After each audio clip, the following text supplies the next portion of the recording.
Hi there. Welcome to Green Shoe Conversations. I'm Stephanie Cochran, the Executive Director for Green Shoe Foundation.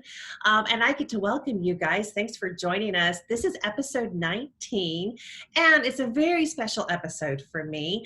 Many of you know that October is Mental Health Awareness Month, and actually this week is the main focus for mental health awareness. And here at Green Shoe, that is something that is a strong passion for us. So I have been bringing you guys some very special people to me. Last week we talked with Steve Brinkworth, who is one of our therapists, and today I have got Miss Rebecca Holt, one of our other therapists. Thanks for joining me, Rebecca. Thank you for having me. I know. I'm really excited about this because we get to talk about you and all about you. I know. Okay, I gotta be honest. I was like getting ready for this and I have so much anxiety. And it's so funny because it's like when I'm talking about, model and our different podcasts, like I'm so excited, but I was like, talking about me? I know. It's like all the spotlight is on you directly. Oh, I know. Yeah, with that. And something that I learned about you, I think this is why these conversations are so neat for me. Yes, I've worked with you for over a year, but there's still so much about you I don't know. And one of those is you're a polka dot fan. And so for your polka dot shirt, and like I was sharing with you, I'll since you're nervous, I'll go ahead and share my event. So I'm thinking, okay, so today I'll wear my polka dotted shirt. I really don't have much in the polka dot world, but I'll do it for Rebecca. And unfortunately, my coffee decided to also share on my polka dot shirt this morning. So we had a little bit of a wardrobe malfunction with that. So, we'll just get into this, and it is what it is. That's what we always say. Oh, yeah. I got my favorite color on, polka dots. There you go. So, the biggest general question of all, just kind of tell us about yourself. Who are you? Okay, so I'm Rebecca Holt. I'm a licensed clinical social worker. I work at the Green Shoe Foundation. I've been there for about 2 years, a little over 2 years. I'm also an EMDR therapist, which is eye movement, desensitization, reprocessing therapy.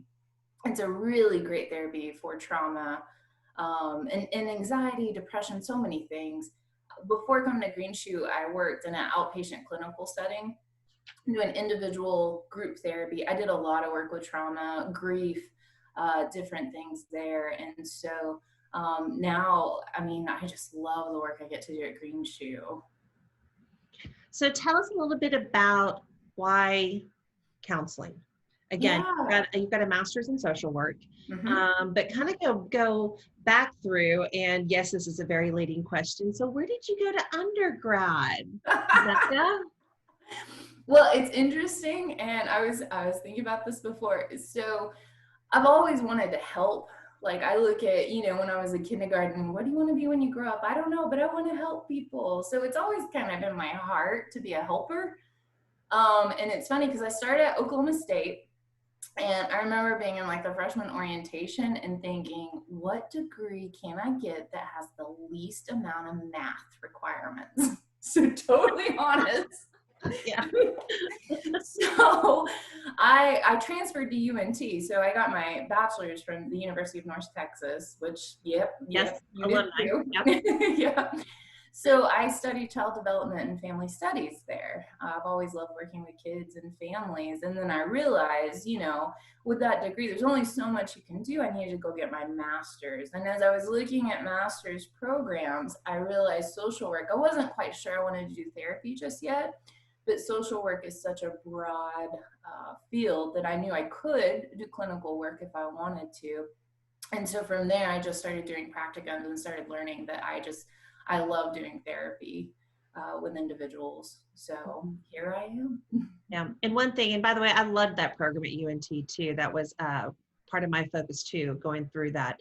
And if people don't know, North Texas actually is very known for their child development programs and all of that. But then, you chose social work, which I know people ask sometimes, okay, so what's the difference between, an LPC or a master's in counseling or a master's in social work? But, with your program and your background, it's really geared to help lots of people. Mhm. and all different kinds of things. Mhm. So talk about that a little bit, because I know some of your background has been in community work. Yeah, so social work is one of those programs that it focuses on different systems. So like the micro system, we call it the meso system, the macro system. So you see social workers as therapists, you see social workers as administrators, you see social workers in government, I mean, making policies. And so really it's a program to help people live in communities, help people function better, help our communities function better. And so it's a pretty broad program in that way. But yeah, it looks at all different levels. And really, one of the things I love about social work and our model too is it focuses on the person. Mm-hmm. So the strengths of the person. And we really work to find those and help people use those to overcome whatever they're facing in life. Yeah. So then, how did you get to Green Shoe? Okay, so I just happened to find them online. I wasn't really even job searching, and I was like, what is this? A free, like, week-long retreat working on trauma? You know, and I think like a lot of people that first hear about us, they're like, what? How do they do that? So I got curious, and then I realized they were hiring, looked more into it, and it was a good fit. And, you know, honestly, I interviewed and I didn't get the job the first time, which Not worked out. me, by the way. What's Right. me?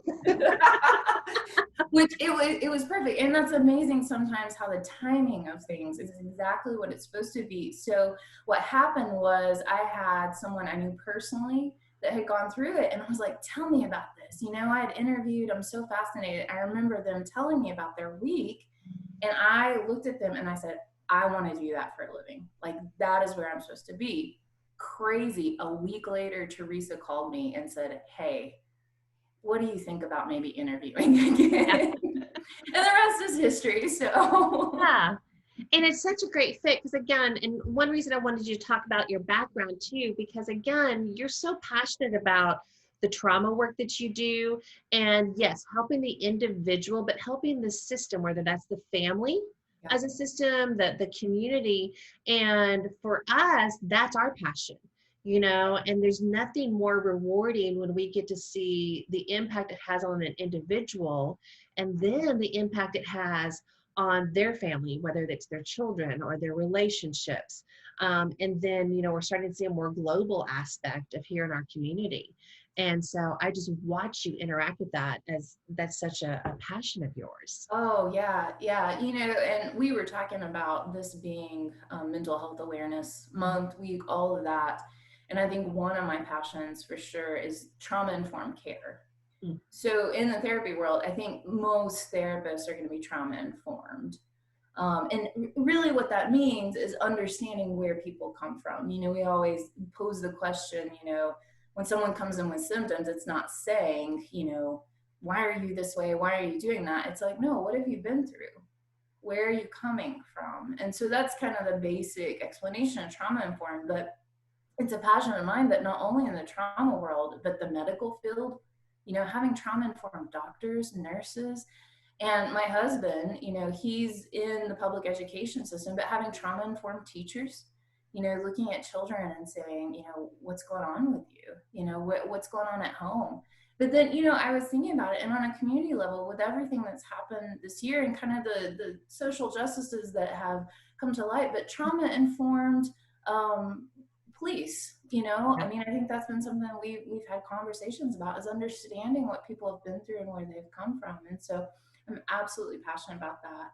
And I think when we can approach people, you know, if I'm at the grocery store and maybe the cashier is having a rough time, maybe comes off as kind of cold. If I'm going, what are you doing? You know, Right. I'm going to have a certain idea of that person. But if I'm looking at that person and saying, wow, I wonder what her day's been like, Mm-hmm. I don't take that personal, and it helps me. And I might be able to offer her something, even a smile that might help that day. And so I Right. truly feel like it changes our families, our communities, when we can look at people for what they've been through.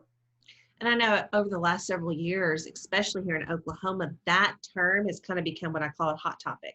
Yeah. And, you know, the schools are focusing on training with that. Like you said, the hospitals. Mhm. We've been focusing on that for, you know, almost 5 years now. Yeah. But it means so much more as far as to be trauma informed. Like you said, sometimes it's just stopping and trying to get a sense of where somebody's coming from, Hmm. whether that's from their day, from their experiences, from their childhood, Absolutely. and stopping and looking at that. Talk to me a little bit more about what it's like to do EMDR. Because again, that was something new to me when I met you. I'd heard of therapists that were trained in it, but really kind of diving into exactly what is EMDR. Yeah. So I don't do EMDR per se anymore. A lot of things we do in the model kind of, I would say, parallel some EMDR things, but really it's going back. So we talk about trauma in a way, it's almost like a fragment of that trauma gets stuck inside of us.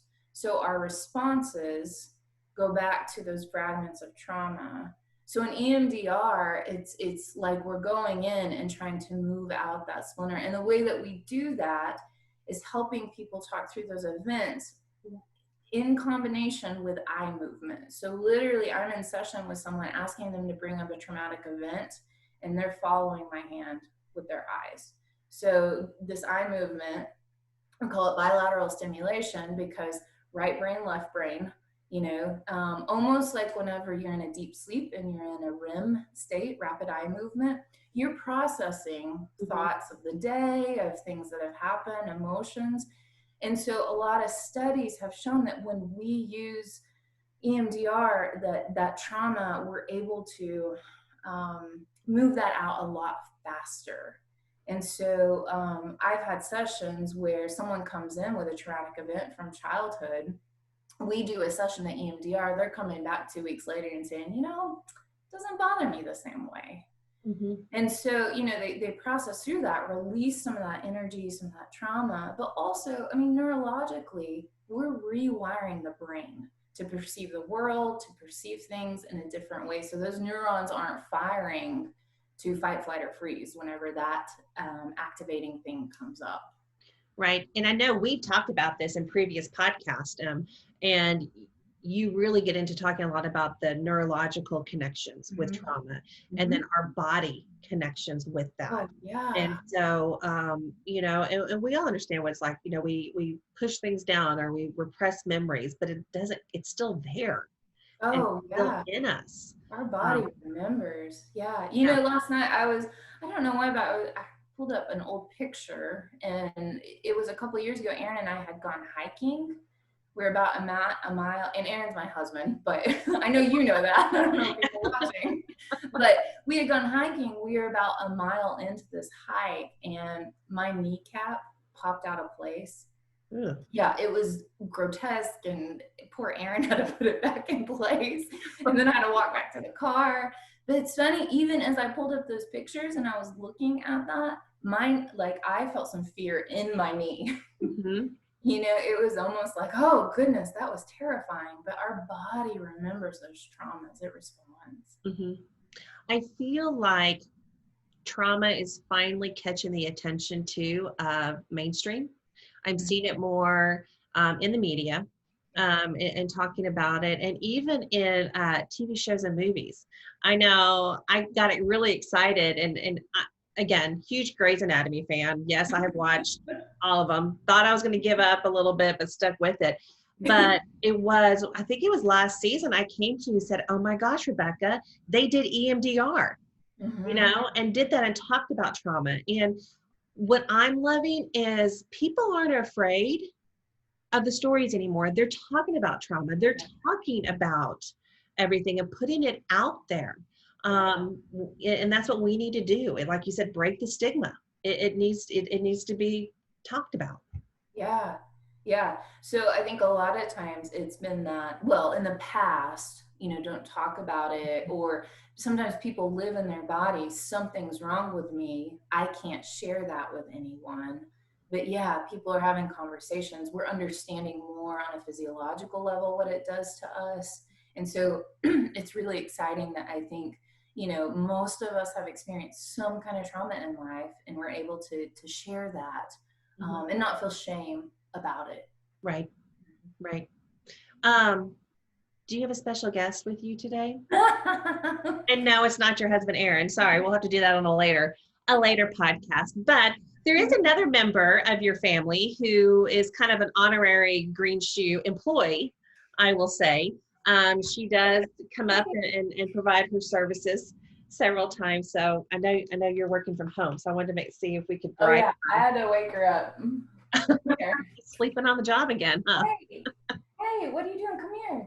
Come here. Well, come up here, princess. Look at her. Hi, So baby. yeah, Tanya is kind of one of our Facebook superstars. She usually gets the most likes out of all of us. Yeah, I love being able, I brought it up to the office a few times and she just loves it up there. So She is a sweetie. But she's going to help me in promoting a podcast we're doing at the end of the month because, October has a lot of meaning for a lot of people, not just mental health awareness. For me, breast cancer awareness is a very important month. yeah. It's also Adopt a Dog or Shelter Dog Awareness Month I have my own little fur baby. And so we're going to get to share our fur babies a little bit later on this month. So she's going to get a different spotlight.